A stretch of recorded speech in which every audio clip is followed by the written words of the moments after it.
नमस्कार, मैं हूं आशीष चित्रांशी और आप देख रहे हैं द न्यूज लॉन्चर।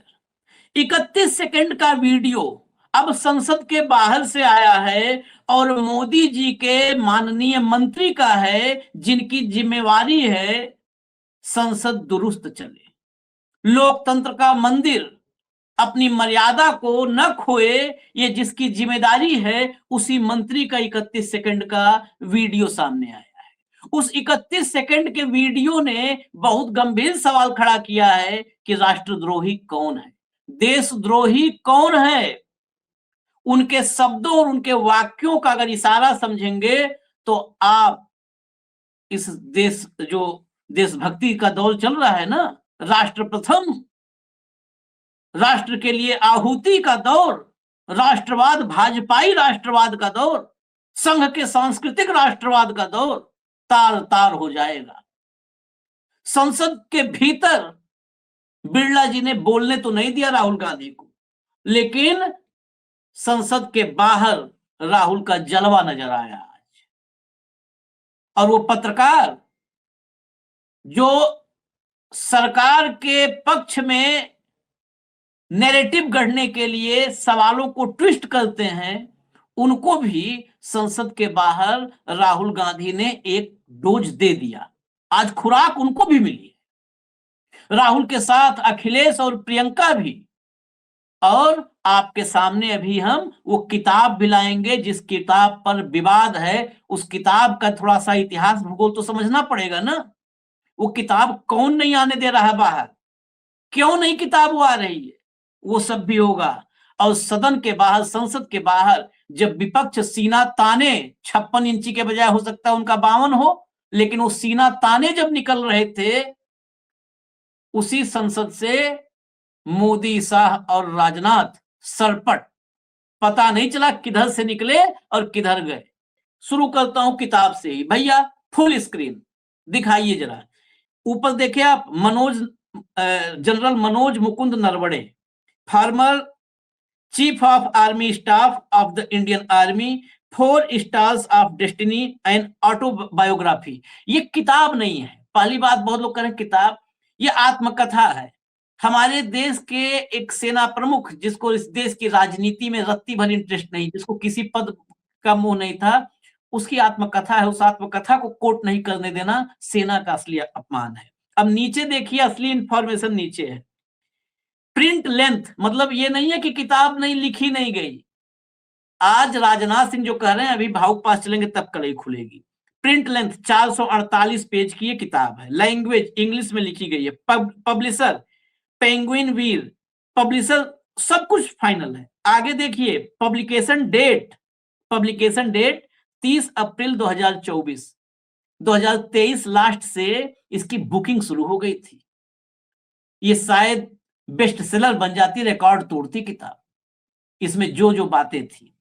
30 अप्रैल 2024 को ये बुक पब्लिश हो जानी थी।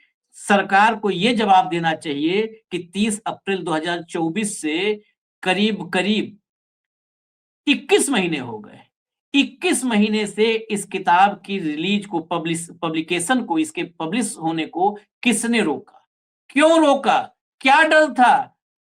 क्या पब्लिश हो जाती तो जो आज सदन में नहीं बोलने दे रहे हो, सदन में बोलने की जरूरत नहीं पड़ती, घर घर में पहुंच जाती है जानकारी। सुनाइए राष्ट्रवादियों को जरा। मैं कहता हूं, उस समय चाहे अक्षय चीन हो, लद्दाख का सीमा हो और अरुणाचल प्रदेश में भी जो हिस्सा 1959 और 1962 में चीन ने जो कब्जा किया, आप कांग्रेस पार्टी आज वापस लेके दे सकता है। 1959 में कई जगह अरुणाचल प्रदेश में भी जो नेफा था और लद्दाख में भी चीन के कब्जे में गए हैं। मोदी जी आने का बाद तो हमारा पूरा बॉर्डर इंफ्रास्ट्रक्चर बन गया। वहां हमारा सीमावर्ती इलाकों में हर तरह का प्रबंधन फैसिलिटी दिया गया है। हमारा आर्मी मजबूत से खड़ा है। हमारा आर्म फोर्सेस देश सेवा में लगे हुए हैं। और राहुल गांधी जी देश से माफी तो मांगे पहले। राहुल गांधी जी माफी मांगे। नेहरू ने इस देश में इतना करेज चाहिए, सार्वजनिक संसद में माफी मांगी थी और उसी के बाद उनकी तबीयत बिगड़ी तो सुधरी नहीं, चले गए, माफी मांगी। भाव बसा रहा हूं, चीन के साथ जो नेहरू जी को विश्वास था, हिंदी चीनी भाई भाई, और चीन ने जो विश्वासघात किया, उसके चलते नेहरू जी ने अपने दिल पे इतने लिया कि उनकी मृत्यु हो गई उसमें, और उन्होंने माफी मांगी, देश से माफी मांगी। लेकिन ये जो अंग्रेजों की औलाद, जो अंग्रेजों की सुबह से शाम तक भटेती करते थे, अंग्रेजों के चरण छूते थे, अंग्रेजी सत्ता के गुण गाते थे, इनको क्या मतलब है? नहीं, एक बात ये पार्लियामेंट्री मंत्री है, ये पार्लियामेंट्री अफेयर्स के मंत्री है, पार्लियामेंट के पुराने डिबेट पढ़े जाके। इतना कहा किसको, एक बात इन्होंने कही सेना तैनात है, तो ये तो राहुल भी कह रहे हैं सेना तैनात है, यही तो मनोज नरवणे ने भी कहा है कि सेना तैनात थी, लेकिन इन सब ने परमिशन नहीं दिया, इन सब ने परमिशन नहीं दिया, सेना तो तैनात ही थी। क्या बात करते हो, अश्वत्थामा मारा गया, नरोवा कुंजरो नहीं चलेगा, महाभारत तो आपने छेड़ ही रखी है। चलिए अब जरा राहुल को सुनाते हैं, बस 3 बाइट के बाद, आधे बीच में ही हम भाव के पास चलेंगे। राहुल को सुनाइए।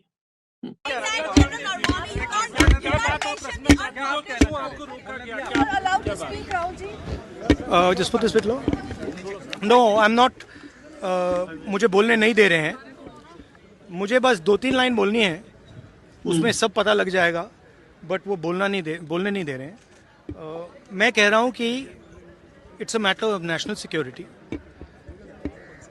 These are the words of Army Chief, serious leader of our forces, and it's a conversation that he has had with Rajnath Singh ji and also with Mr. Narendra Modi. All I'm saying is that I want to say in the house what the Army Chief has written. बस वही मैं बोलना चाह रहा हूँ, army chief ने क्या बोला है, मोदी जी ने उनसे क्या कहा, राजनाथ सिंह जी ने उनसे क्या कहा, क्या ऑर्डर दिया, मैं पार्लियामेंट हाउस में बोलना चाहता हूँ। पता नहीं इतने क्यों डरे हुए हैं। आप कह रहे थे एमुनेशन है, बार-बार But Mr. Gandhi, Narwane's statement has come out. He is saying that not even 1 inch of the land was given. That's not the point here. The point here is exactly what the Prime Minister said and what Rajnath Singh ji said. That is the point here, right? Whether the land was taken or not, that's a different question. We'll come to that. But before we come to that, the leader of the country is supposed to give direction. The leader of the country is not supposed to run away from decisions and leave decisions onto other people's shoulders. That is what the Prime Minister has done. Okay, one second, let me speak. You're making a very big allegation to the Prime Minister. No. I'm not. Let me speak. But the book is not even published, Mr. Gandhi. Let me speak. You're all defenders of the BJP. No, not at all. Yes. Not at all. That's your agenda. Now listen to me. You asked me a question. Let me answer the question. Okay. This is not me. This is the Army Chief. This is what the Army Chief has written in a book. The book is not being allowed to be published. It is languishing. And this is the Army Chief's perspective, his view. Why are they so scared of the Army Chief's perspective? Why are they so scared of what the Army Chief has to say? We'll learn something from it. Of course, we'll learn something about our Prime Minister. We'll learn something about Rajnath Singh ji, but we'll also learn something about our army and how they were let down by the political leadership of the country. That's one second, brother. So that is ये मैं बोलने की कोशिश कर रहा हूँ। मैं ये कह रहा हूँ कि नरवणे जी ने प्रधानमंत्री जी के बारे में, राजनाथ सिंह जी के बारे में अपनी किताब में साफ लिखा है। वो एक आर्टिकल में आया है, मैं आर्टिकल को कोट कर रहा हूँ, मुझे बोलने नहीं दे रहे हैं। मैं नहीं बोल रहा हूँ, नरवणे जी ने ये किताब लिखी है। वो डरे हुए हैं क्योंकि अगर वो निकला तो नरेंद्र मोदी और राजनाथ सिंह की जो रियलिटी है वो लोगों को पता लग जाएगी कि जब चाइना हमारे सामने खड़ा था, आगे आ रहा था, 56 इंच की छाती को क्या हुआ था, उस लाइन में है पूरा। Thank you. बीच बीच में जल्दी जाना पड़ेगा भाव के पास, लेकिन पहले प्रियंका और अखिलेश फटाफट सुना दीजिए दोनों, क्योंकि ये सब एकदम, आज अखिलेश ने तो बीच में खड़े हो कहा कि एलओपी को बोलने दीजिए। सुनाइए। स्थगित कर दी गई, बोलने नहीं दिया गया। ये कह रहे हैं कि राहुल थोड़ा सा गांधी माइक। के पास तथ्य मिसलीड कर नहीं रहे है। हैं और किताब पब्लिश नहीं। देखिए नहीं, ये गलत बात है। जो रूल है पब्लिश सोर्स, एक पब्लिश सोर्स होना चाहिए, चाहे वो मैगजीन हो चाहे वो किताब हो। ये मैगजीन में पब्लिश्ड है, एक्सेप्ट है किताब का, तो इसमें तो कोई अनऑथेंटिकेटेड सोर्स नहीं है, वो ऑथेंटिकेट कर लेंगे राहुल जी, तो उसमें प्रॉब्लम क्या है? तो आप कह रहे हैं ऑथेंटिक मौका मिलना चाहिए बोलने का, ताकि उसकी ऑथेंटिकेशन बात तो हो सकती है। डर किस बात का है? डर किस बात का है? डर एक लाइन का है, सिर्फ एक लाइन का डर है। एक लाइन है उसमें जो जिससे प्रधानमंत्री राजनाथ सिंह जी पूरी सरकार डरी हुई है, वो लाइन में अंदर बोलूंगा, कोई नहीं रोकेगा मुझे। आज राहुल का नया अवतार है, वाकई अच्छा लगा। अपोजिशन में अब ऐसे ही होनी चाहिए अपोजिशन। अखिलेश अखिलेश अखिलेश अखिलेश आपका नंबर था बोलने का, जो कह रहे हैं उनको माफी मांगना चाहिए, रूल बुक ब्रेक किया है उन्होंने। Leader of opposition Rahul ji अपनी महत्वपूर्ण बातें रखना चाहते थे और देश के लिए बॉर्डर सिक्योरिटी, नेशनल सिक्योरिटी और फिर चीन बॉर्डर या चाइना बॉर्डर का सवाल हो तो और महत्वपूर्ण बन जाता है। समाजवादियों ने समय समय पर सरकारों को ये बात रखी है, पाकिस्तान से ज़्यादा हमें सावधान रहना पड़ेगा चीन से, क्योंकि चीन की गिद्ध जैसी नज़र हमारी सीमा पर बनी रहती है और कई मौक़ों पर हमने देखा है आज़ादी से लेकर के अभी तक बड़े पैमाने पर चीन ने ज़मीन छीनी है। भारत की बहुत सारा हिस्सा जो भारत का था वो चीन के पास चला गया। तो इसलिए ये महत्वपूर्ण सवाल बनता है कि अगर लीडर ऑफ अपोजिशन कोई विषय उठा रहे थे और बॉर्डर सिक्योरिटी का था, नेशनल सिक्योरिटी का था, और फिर हम कितना व्यापार कर रहे हैं चीन के साथ, शायद आंकड़े ये बताते होंगे कि इतना ट्रेड कारोबार किसी दूसरे देश से हम नहीं कर रहे हैं जितना चीन से कर रहे हैं। तो एक तरफ जहां हमारा बॉर्डर उनसे बहुत बड़े पैमाने से जुड़ा हुआ है, तो बॉर्डर सिक्योरिटी, नेशनल सिक्योरिटी और हमारा बाज़ार, ये तीनों चीज़ें बहुत महत्वपूर्ण बनती हैं। और अतीत, अगर हम जाएं अतीत में, तो बहुत सारा हिस्सा हमारा भारत का चला गया। अखिलेश जी, पर स्पीकर ये कह रहे हैं कि motion of thanks presidential address पे था ये डिबेट, तो इसको क्यों उसे डाइवर्ट करना था? देखिए, सदन में कोई महत्वपूर्ण बात है तो वो तो उठती है और उठाना भी चाहिए। हम इसीलिए चुन करके आए हैं कि महत्वपूर्ण सवाल उठाएं। शायद इनकी दीवारों पे नहीं लिखा है नए लोकसभा की दीवार पे, लेकिन पुराने लोकसभा की दीवारों पे अगर आप ऊपर और दाएं बाएं देखोगे तो ये लिखा है कि हमें बोलना चाहिए, अपनी बात रखनी चाहिए। तो हम यहीं चुनकर इसीलिए तो आए कि हम बात रखें अपनी, हम अपना पक्ष रखें। हमें क्या समझ में आ रहा है, क्या पढ़ रहे हैं, क्या जानकारी मिली है, वो कम से कम देश से तो शेयर करें, जनता तो जाने। मैं कहूँगा कि राहुल गांधी आज बहुत फोर्सफुल तरीके से और बहुत कन्विक्शन और कॉन्फिडेंस के साथ जिस तरह से उन्होंने स्पीच देना शुरू किया, ये बहुत किसी मंशा के तहत रूलिंग पार्टी को बहुत खटक रहा था। हमारे रूलिंग पार्टी के कुछ फ्रेंड्स, जहाँ में माननीय रक्षा मंत्री बैठे थे और माननीय प्रधानमंत्री बैठे थे, माननीय गृह मंत्री अमित शाह जी भी बैठे हुए थे, इन लोगों को इतना डिस्कम्फर्ट और इतना अनकंफर्टेबल होते हुए मैंने आज तक अपने पार्लियामेंट्री जीवन में नहीं देखा जो आज देखा मैंने। इतनी घबराहट, ऐसा लग रहा था कई रूलिंग पार्टी के दोस्तों को सिर्फ चाइना का नाम आ रहा था और लग रहा था उनको करंट लग गया हो। लेकिन राहुल गांधी भी टिके रहे अपनी बातों पे। लोगों का भरपूर समर्थन मिल रहा था राहुल गांधी को। लोगों ने उनको रोकने टोकने की बड़ी कोशिश की, लेकिन जैसा मैंने शुरू में कहा, जिस कन्विक्शन और कॉन्फिडेंस के साथ और तथ्य पे आधारित, सत्य पे आधारित जो बातें आज राहुल गांधी ने करने की कोशिश की, मैं समझता हूँ बेमिसाल था। लोगों को इससे सीखना चाहिए। हमें अपने नाज है अपने लीडर ऑफ द अपोजिशन पे, और राहुल गांधी की इन बातों पे भरपूर समर्थन मिल रहा था पार्लियामेंट में। और जो रूलिंग पार्टी के लोग कुछ लोगों के साथ मिलके व्यवस्था का सवाल उठा रहे थे और जिस तरह से रोकने और टोकने की कोशिश कर रहे थे राहुल गांधी को, मैं समझता हूँ वो मंशा के तहत था। उनके इरादे नेक नहीं थे। घबराहट, बौखलाहट, डिस्कम्फर्ट, अनकंफर्टेबल जितना देखा मैंने वो तो गज़ब का देखा मैंने, लेकिन बात अभी ख़त्म नहीं हुई है, बात अभी शुरू हुई है। राहुल गांधी को कई बार उन्होंने एडजॉर्न किया हाउस को राहुल गांधी के स्पीच पे, और अभी लगता है कल फिर बात निकलेगी, और अब मैं कह सकता हूँ बात निकलेगी तो दूर तलक जाएगी। I don't know why they are not allowing Rahul Gandhi to speak. When they talk about China annexing 22,000 square miles of Indian territory during the time of Jawaharlal Nehru, what's wrong if they are told what the actual situation currently is? But it's unfortunate they are not allowing to really let the people of the country know as to how much we have failed as far as India-China relationship is concerned, and also how much border area that we have conceded to them. You know, honestly, I think there was an overreaction by the government side, because as far as I understood, what Rahulji wished to raise was a matter that is already in the public domain.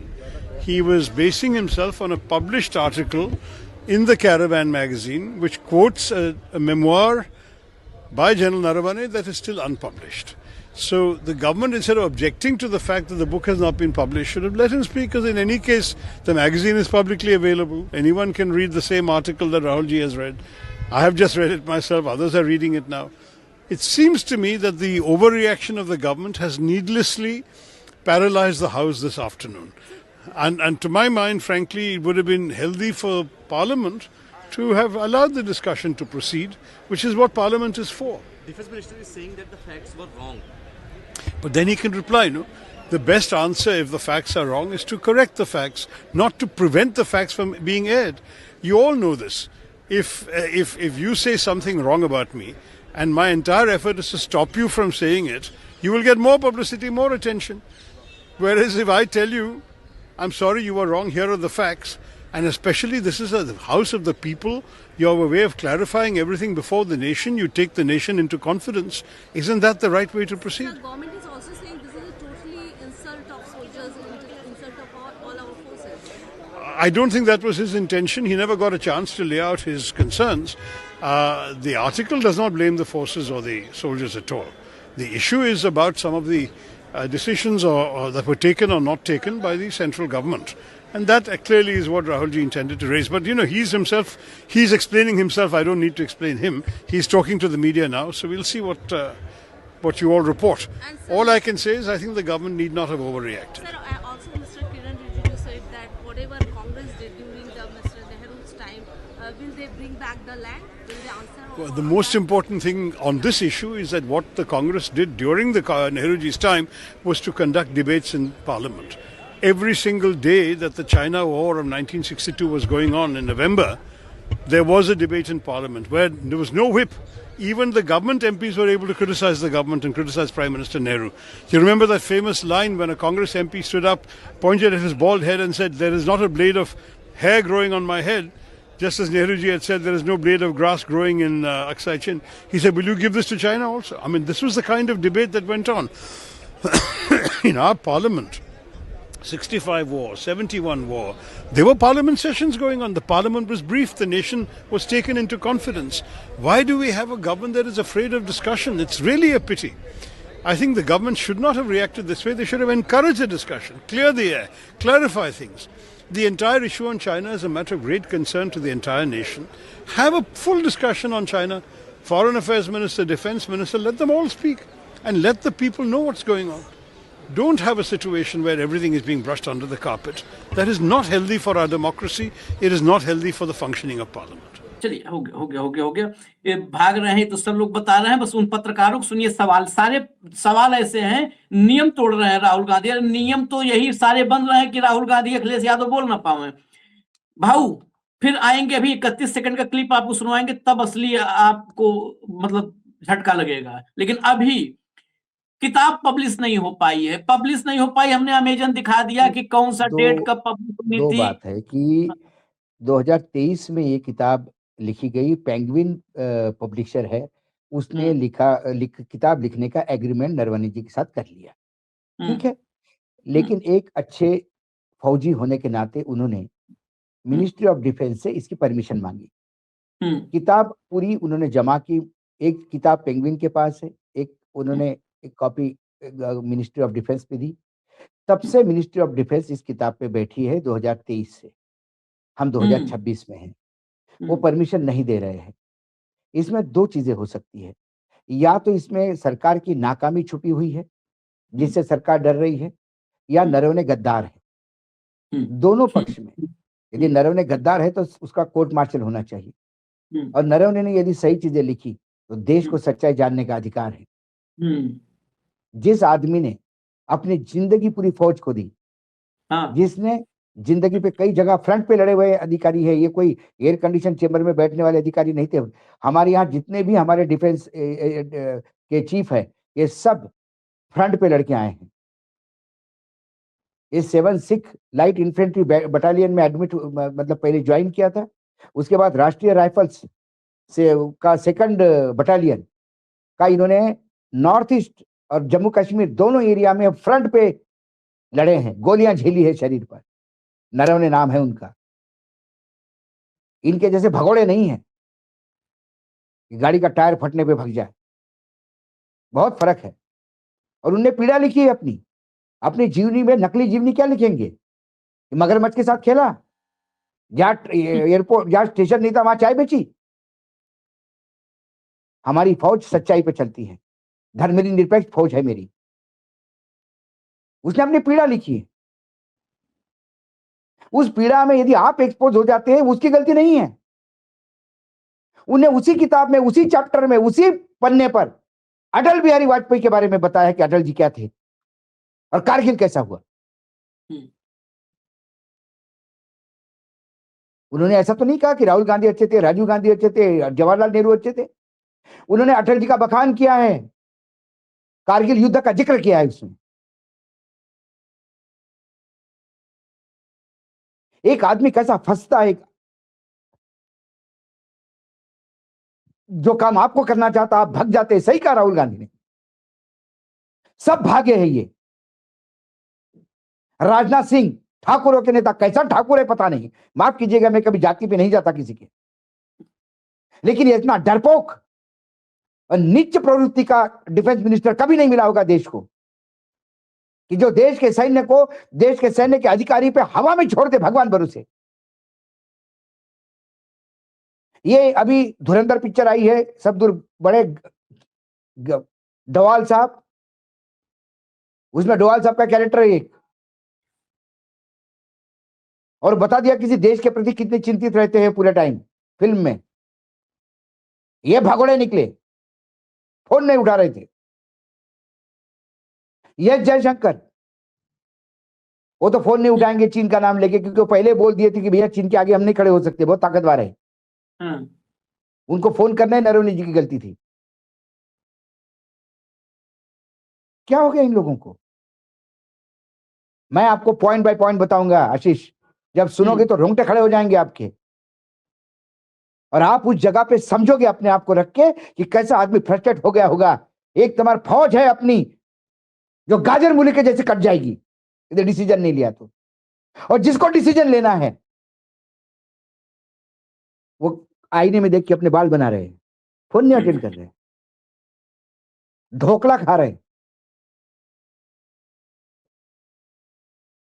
ये वस्तुस्थिति है। सब नंगे हो रहे थे उस किताब से, सबका चेहरा दिख रहा था, सबका सीना 56 है कि 6 इंच का है, सब नप रहा था, इसलिए डर गए। ये रिजिजू कहता है ना 1952 में क्या हो गया, 1960 में क्या हो गया, जो हो गया वो गलत हुआ, चल तेरे सामने क्या हो गया जरा सुन लेना, फिर अब क्या हुआ इसका जवाब दे।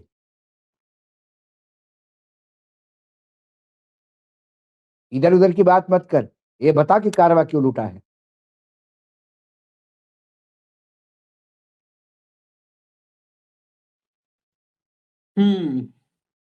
मैं अभी आता हूं आपके पास, उसका किताब के अंश भी कुछ आपको सुनवाऊंगा जरा। किताब के अंश देखिए, मैं उस पे आपको एक 1 बाय 1 पॉइंट बाय पॉइंट बताऊंगा क्या लिखा है नरवणे जी ने। हाँ, मैं बस आता हूं, जरा सुन लीजिए, कुछ भाजपा के लोगों को सुन लीजिए, इनको सुनेंगे तो और बताने के लिए थोड़ा ऊर्जा मिलती है। सुनाइए भैया, अगली क्लिप लाइए, सुनिएगा इन लोगों को। ये देश प्रेमियों को। देखिए, राहुल गांधी सदन की बनी हुई उच्च मर्यादा को तोड़ रहे हैं। सत्ता में रहना कांग्रेसियों को नहीं आता, लेकिन विपक्ष का रोल अदा करना भी नहीं आता। जिस तरह स्पीकर साहब ने रूलिंग दे दी, रक्षा मंत्री और गृह मंत्री ने, पार्लियामेंट्री अफेयर मिनिस्टर ने उठकर बता दिया कि आप ये नहीं बोल सकते, फिर भी नियम के विरोध में जो पुस्तक छपी नहीं उसका रेफरेंस कैसे दे सकते हैं?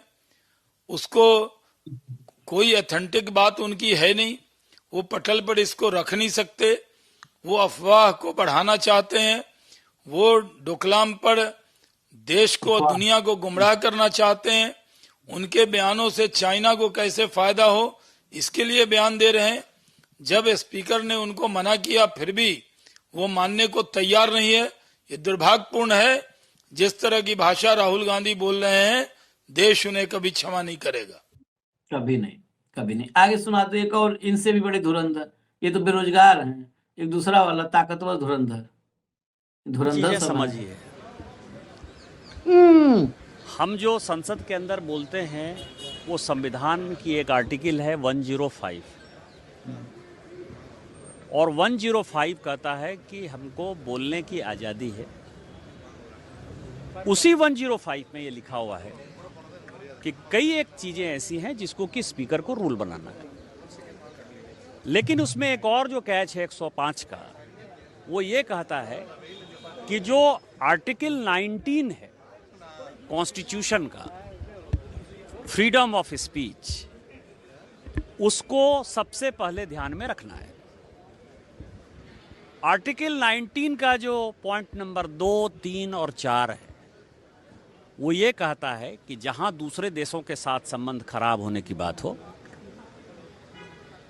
जहां नेबरिंग कंट्रीज की बात हो, जहां नेशनल सिक्योरिटी की बात हो, उन चीजों में बात करने में परहेज करना चाहिए, नहीं बात करना चाहिए। हटा दो आप। ये भारत के नेबरिंग कंट्रीज पूरा चुनाव नेबरिंग कंट्रीज पे लड़ते हैं। ये सब पूरा चुनाव हाँ, बांग्लादेश, पूरा पाकिस्तान, चुनाव बांग्लादेश पाकिस्तान चुनाव करते नेबरिंग हैं। कंट्रीज पे और लड़ते हैं। राहुल गांधी नेबरिंग कंट्री पे बोल ही नहीं रहे थे।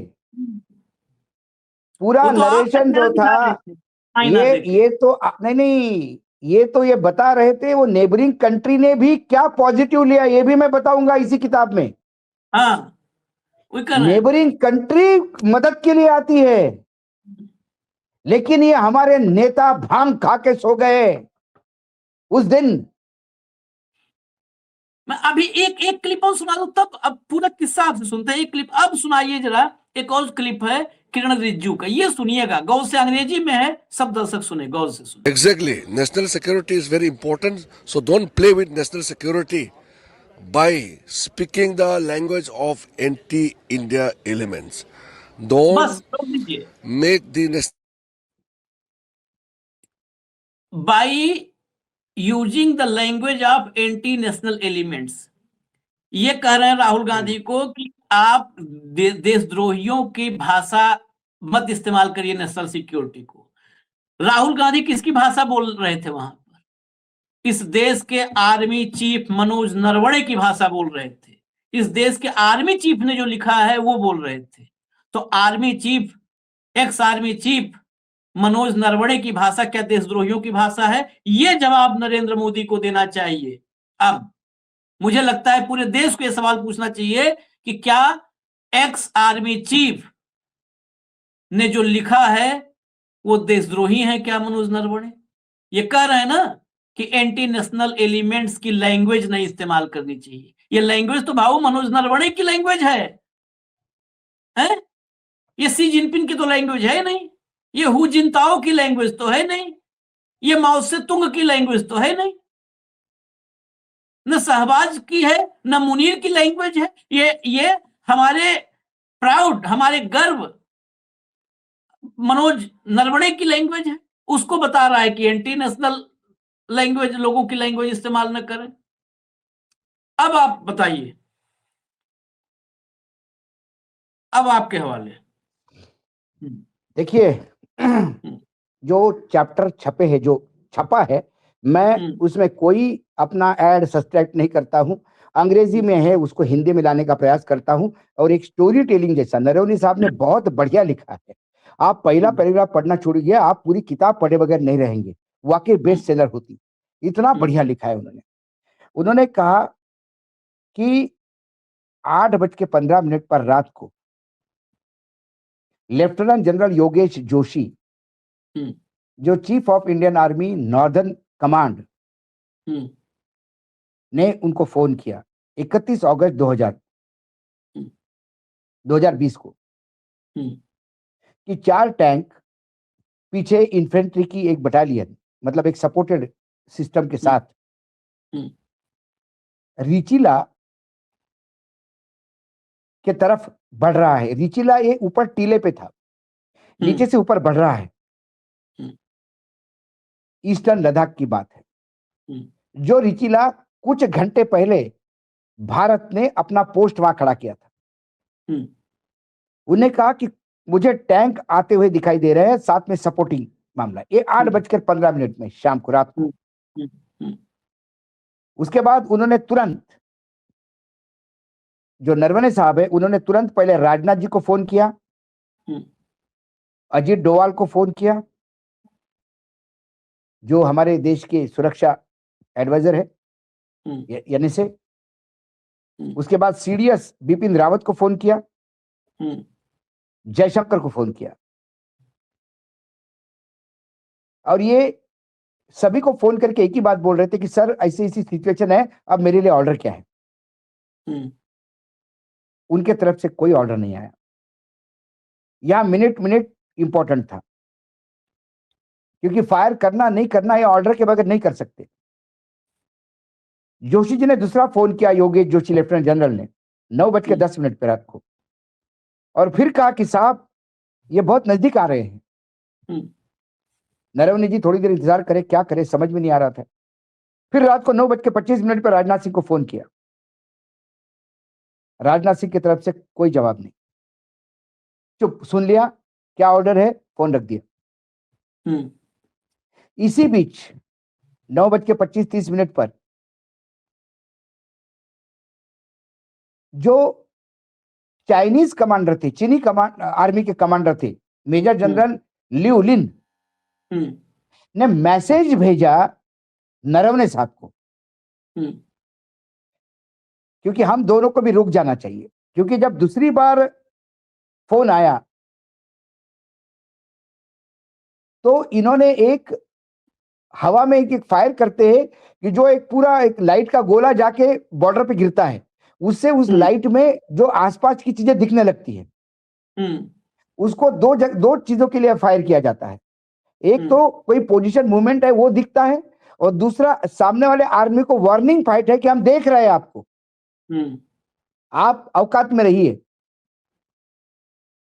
तो उन्होंने जब वो लाइट वाला फायर किया, उसके बाद चीनी कमांडर ने मैसेज दिया लिउ लिन ने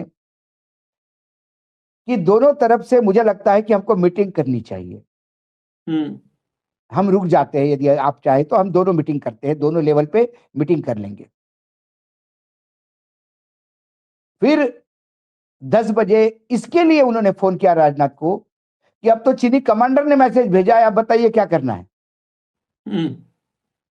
फिर राजनाथ चुप हो गए।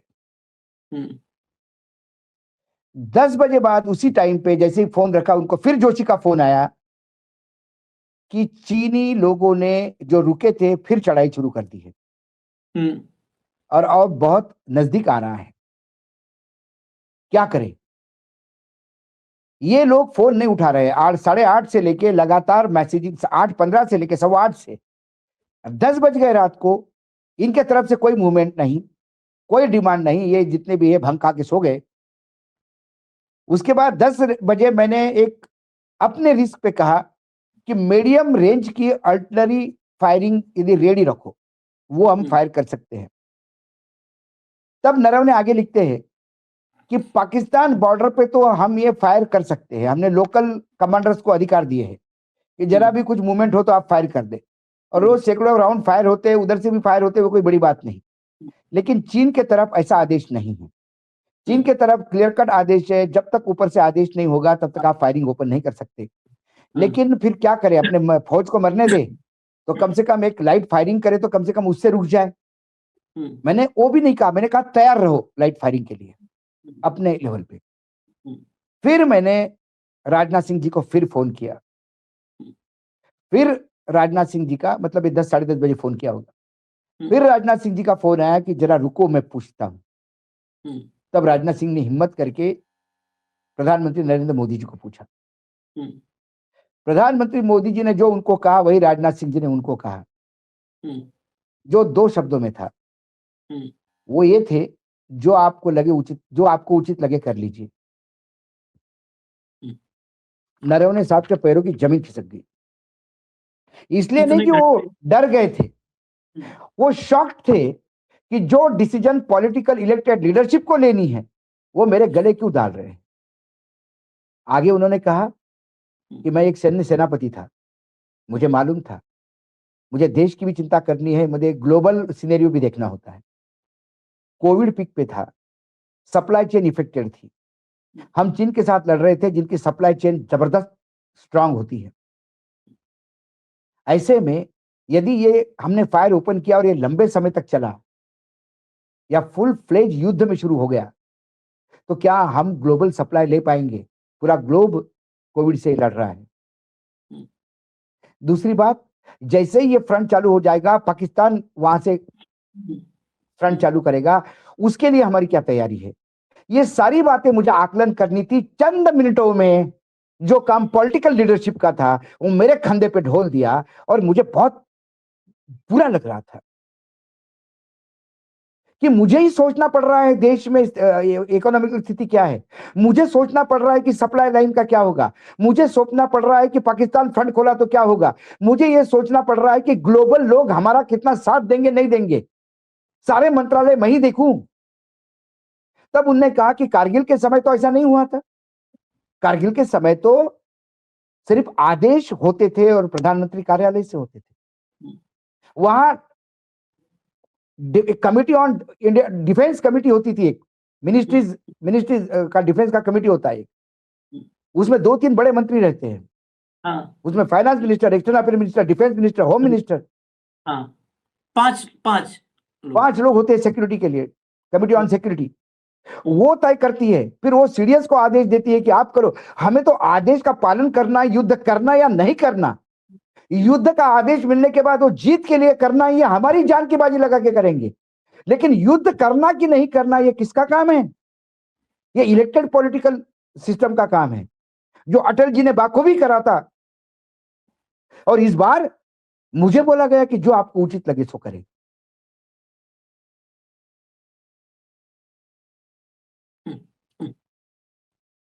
ये है बादलों के पीछे। ये कितना, मतलब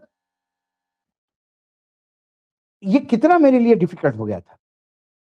अब ये चैप्टर जब आया तो जो उचित लगे वो कर ले। मतलब आपने एक्सटर्नल अफेयर मिनिस्ट्री को कॉन्फ्रेंस में नहीं लिया कि कल युद्ध यदि हो जाता है फुल फ्लेज तो कितने देश अपना साथ देंगे। इंदिरा गांधी ने पाकिस्तान के ऐसे टुकड़े नहीं किए थे आशीष। अरे पूरी दुनिया को उन्होंने एक राष्ट्राध्यक्ष से देश को बात करी थी, कि देश में जाके बात की थी, तब जाके अमेरिका का साथ होते हुए भी पाकिस्तान को तोड़ दिया। और अमेरिका का पहली बार से एशिया में पहला डिफीट है अमेरिका का वो, वियतनाम के बाद, जहां उनको मुक्की खानी पड़ी और अपने मित्र देश को नहीं बचा पाए। तो कोई नहीं है।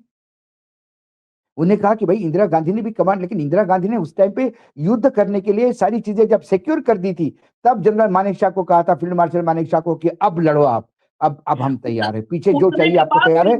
हाँ। उतने बाद भी भाव एक बात करें, जब सारी तैयारी करके इंदिरा गांधी ने कहा तो मानेकशॉ ने कहा मौसम को लेकर के कि अभी नहीं, रुकना पड़ेगा, अभी ये मौसम नहीं, इसके बाद जो है इतने दिन का वक्त चाहिए, क्योंकि मौसम डिफिकल्टी पैदा कर सकता है।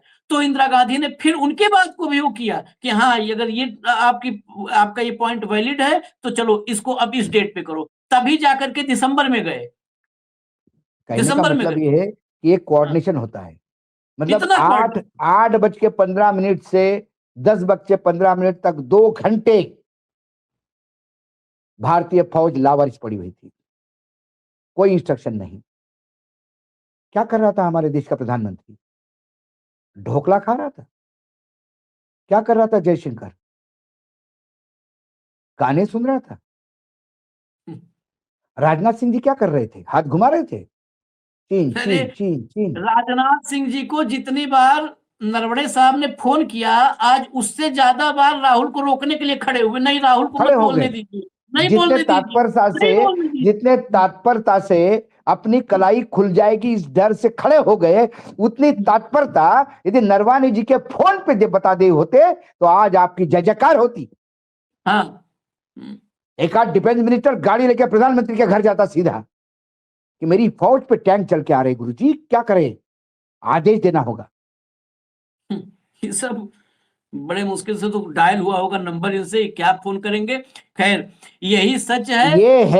ये है उस किताब के 2.5 पन्ने, सिर्फ 2.5 पन्ने 448 कारवां ने जो छपे। 448 की किताब है।